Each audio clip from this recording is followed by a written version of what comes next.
বন্ধুরা, এগরোল খেতে মন চাইলে চালের গুঁড়ো দিয়ে ঝটপট বানিয়ে ফেলুন।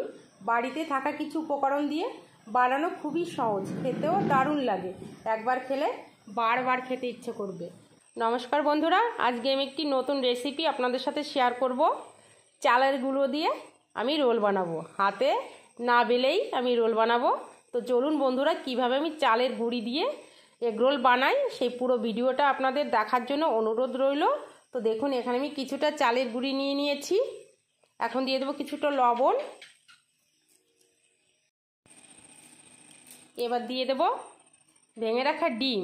এখানে আমি 5টা ডিম নিয়ে নিয়েছি, দিয়ে দেব। ভালো করে মেখে নেব। দিয়ে দেবো সামান্য পরিমাণে একটু জল। আপনারা আপনাদের প্রয়োজন মতো ডিম নিতে পারেন, কম বা বেশি। দেখুন বন্ধুরা, আমি আরেকটু জল দিয়ে দেব।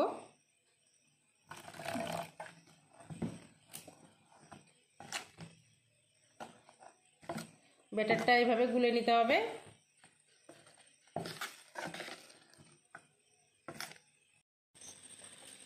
ব্যাটারটা আমি ভালো করে গুলে নিয়েছি। তারপরে দেখুন, আমি গ্যাসে একটা ফ্রাই প্যান নিয়ে নিয়েছি, হালকা করে তেল ব্রাশ করে নিয়েছি। এখন আমি ব্যাটারটা দিয়ে দেব।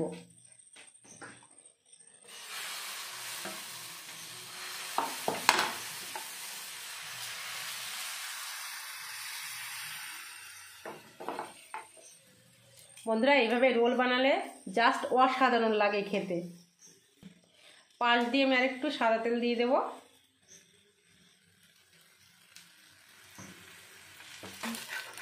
এবার উল্টে দেব। দেখুন কতটা সুন্দর হয়েছে। ভেজে নিয়েছি, এবার তুলে নেব। আমি একইভাবে বাকি রোলগুলো বানিয়ে নেব।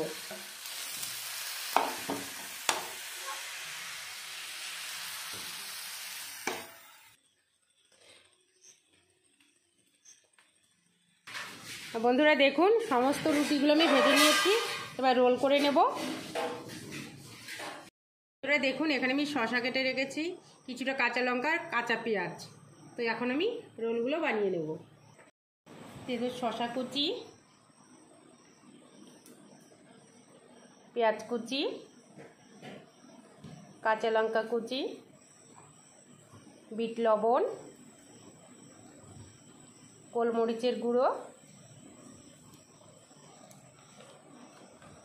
Tomato sauce.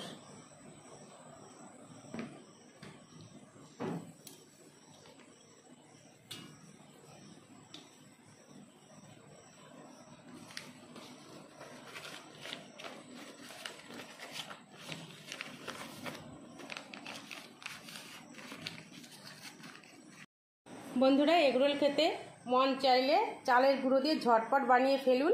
বাড়িতে থাকা কিছু উপকরণ দিয়ে বানানো খুবই সহজ, খেতেও দারুণ লাগে। একবার খেলে বারবার খেতে ইচ্ছে করবে। তো দেখুন বন্ধুরা, রোলগুলো কতটা সুন্দর হয়েছে।